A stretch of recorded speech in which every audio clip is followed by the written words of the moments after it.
네, 이창용 한은 총재의 자본 유출 우려 발언에 스테이블코인 관련주 오늘 요동쳤습니다. 전일 급등에 이어서 오늘은 좀 사뭇 다른 분위기였는데요. 이창용 총재 유럽 중앙은행 포럼에 참석을 했죠. 그런데 민간 주도의 스테이블코인 활성화가 된다면 자본 유출이 가속화될 수 있다라고 경고를 했습니다. 이렇게 표를 보시면 오늘장 스테이블코인 3시 30분 기준으로 마감 종가가 나와 있는데요. 조금 다르게 이런 우려에도 불구하고 형지 글로벌의 경우에는 스테이블코인 시장에 진출한다라는 소식에 상한가를 기록했죠. 그 아래 나머지 세 종목을 제외하자면 일제히 급락을 했습니다. 전일 상한가 기록했던 다날도 3% 넘게 하락을 했는데요. 우선 지금 대선 이후로 주가 상승률 1위를 기록한 종목이 카카오페이입니다. 그만큼 스테이블코인 관련주들 파죽지세로 오른 상황인데요. 과연 이렇게 급등락을 오가는 스테이블코인 더 갈 수 있는 종목이 있다면 가장 큰 상승이 기대되는 유망주는 어떤 종목일까요? 스테이블코인 안에서 가장 유망한 종목을 꼽아주시면 되겠습니다. 그럼 신중한 선택 부탁드리도록 할게요. 세 번째 주식 남녀의 선택, 지금 골라주시죠. 자, 마지막 문제가 출제가 됐습니다. 오늘도 빠지지 않고 나온 게 바로 이 스테이블 코인입니다. 초반에는 여러 가지 번역이나 이런 전하는 데 있어서 일부 오류도 좀 있었어요. 그래서 안 한다 이런 얘기까지 시장에 돌면서 충격을 받기도 했었는데 일단은 우려 정도로 그쳤고요. 자본 유출입 관리 규제를 약화시킬 수 있다 하는 부분에 대해서 좀 지적을 하는 이야기가 있었습니다. 그동안 또 워낙 많이 올랐기 때문에 빠지는 종목들도 있었고요. 또 새롭게 치고 올라오는 종목들도 나타났는데 자, 관련해서 두 분께서는 유망주 어떤 종목으로 꼽아주셨을지 한번 확인해 보도록 하겠습니다. 자, 두 분의 답을 만나보겠습니다. 자, 우리 기솔 투자. 네, 아까 민성 매니저 답에서 약간 자극을 받으신 것 같은 답변을 짝꿍이었는데 적어주셨고요. 맞춰서 했는데 네. 이번에는 안 하셨네. 제가 도저히 이건 할 게 없어가지고 팩토 파이낸셜 이렇게 두 종목을 꼽아주셨습니다. 자, 각각 이유를 한번 들어볼 텐데요. 먼저 우리 기솔 투자 쏩니까? 네, 기를 모으고 있지 않나라는 생각을 가지고 있고요. 예. 물론 지금 스테이블 코인 관련 종목군들이 급등했다가 지금 조정을 받고 있는 상황들, 특히나 이제 미국의 서클이나 이런 종목군들과 흐름들을 같이 하고 있긴 한데 지금 국내외적으로 우려에 대한 내용들은 굉장히 많이 나오고 있어요. JP모건 같은 경우에도 서클에 대한 목표 주가를 거의 $80 이런 수준으로 나와주고 있고 지금 한은에서도 지금 좀 우려에 대한 내용들이 조금씩은 나와주고 있긴 한데 다만 지금 미국 같은 경우에는 스테이블 코인 쪽으로 넘어가는 흐름들이 굉장히 명확하다라고 보시면 좋을 것 같습니다.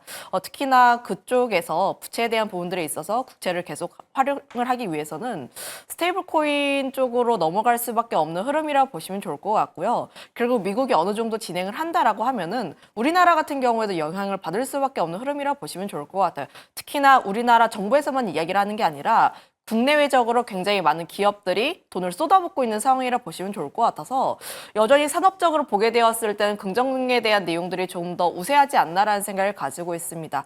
결국은 7월 달에 그 하원 표결에 대한 내용들이 어떻게 나오는지까지는 봐야 할 필요가 있지 않을까라는 생각을 가지고 있어서 그 전까지는 그래도 좀 기를 모으면서 물량들도 어느 정도 흔들고 하는 시간들을 가지지 않을까라는 생각을 가지고 있어서 지금 당장 급격한 상승세라기보다는 좀 기를 모으는 구간대이지 않나라는 생각을 가지고 있어요. 이 종목이 왜 스테이블 코인 관련 종목군이냐? 이제 업비트와도 연관이 있습니다. 지금 우리나라 같은 경우도 또 스테이블 코인 왜 써야 되는데 이런 의견들 굉장히 많기는 해요. 근데 우리나라 같은 경우에는 카카오페이나 네이버페이 너무 활용을 잘하고 있어서 그런 부분들이 있긴 한데 또 어떻게 보면 폐쇄형 스테이블 코인이라고 보시면 좋을 것 같습니다. 그런데 네이버페이와 함께 두나무와 연결되는 부분들에 있어서도 결국 우리기술투자가 거기에서 지분 투자를 한 부분들이 있기 때문에 그래도 관련 종목군으로도 엮일 수가 있다라는 점들을 감안을 하면 우리가 계속 관심이 필요하지 않을까라는 생각을 가지고 있어. 또 이제 비트코인 관련 종목군이다 보니까 비트코인의 가격 급등락에 따라서 함께 움직일 수도 있긴 합니다. 차트도 보시면 지금 급등했다가 급락하고 다시 한번 21선 라인대에서 지지를 받으면서 좀 길을 모으고 있는 구간대가 아닌가. 접전 같은 경우에 계속해서 올라와주고 있는 라인대라고 보시면 좋을 것 같아서 좀 관심 있게 보시는 것도 좋지 않을까라는 의견 드려보도록 할게요. 네, 좋습니다. 김시은 팀장의 탑픽은 우리기술투자였고요. 자, 다음은 김민석 매니저님인데 헥토 파이낸셜을 꼽아주셨네요.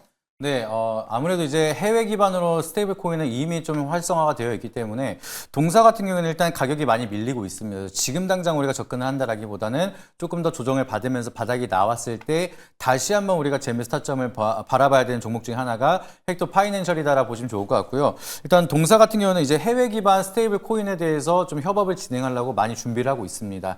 우리가 잘 알고 있는 테더 같은 경우에는 미국 달러 기반 스테이블 코인으로 이미 활성화가 굉장히 많이 되어 있기 때문에 여기에 대한 사업성이 빠르게 준비가 된다라고 하면은 원화 기반 스테이블 코인이 나오기 전에도 여기에 대한 좀 모멘텀을 빠르게 가져갈 수가 있고요. 그리고 헥토 파이낸셜 같은 경우에는 일본에다가 이미 지사를 좀 설립을 하면서 글로벌적인 모멘텀을 빠르게 준비를 하고 있습니다. 여기에 플러스로 원화 기반 스테이블 코인이 만들어진다라고 하면은 미국이라든지 일본이라든지 한국 내에서도 원화 기반 스테이블 코인에 대한 결제라든지 송금에 대한 사업이 좀 더 빠르게 확장이 될 수가 있다 보니까 그런 모멘텀이 부각이 된다라고 하면 조금 더 가볍게 빠르게 움직일 수가 있는 게 바로 헥토 파이낸셜이다라고 좀 바라보고 있기 때문에 지금 당장은 차트상으로 약간은 부담스러울 수 있습니다. 근데 여기서 바닥을 다지고 다시 한번 추세가 올라가는 구간에는 2차 파동은 좀 더 강하게 갈 수가 있다 보니까 그 구간을 놓치지 말자.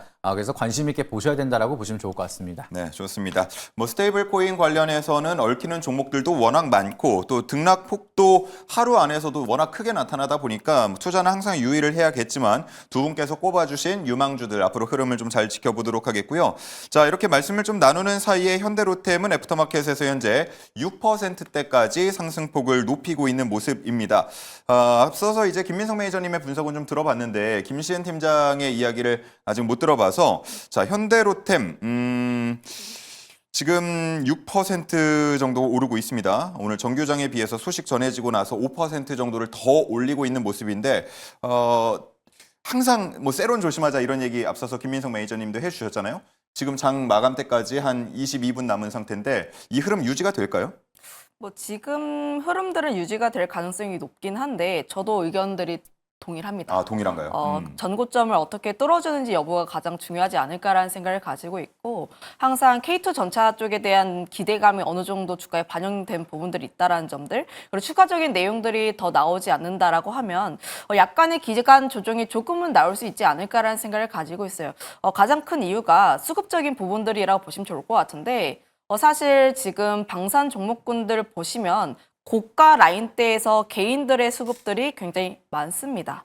항상 이제 외국인이라든지 기관 쪽에서의 방산 쪽을 올려줬더라면 최근 같은 경우에는 개인들의 수급들이 많이 활성화되고 있는 상황들 그러면 반대로 이야기를 하면 고가권에서 개인들의 수급들로만 상승하기는 어렵다라고 보시면 좋을 것 같아서 또 언제든지 수급적인 뒤바뀜이 나올 수가 있으니까 저는 지금 보유하신 분들이 굳이 매도할 타이밍은 아니지만 그래도 신규로 접근을 하기에도 조금 흐름들을 조금 더 살펴볼 필요가 있지 않을까. 다만 산업적인 부분들에 있어서 굉장히 긍정적이다 보니까 눌림목이 나왔을 때는 접근하셔도 좋지 않을까라는 의견도 드려보도록 하겠습니다. 네, 좋습니다.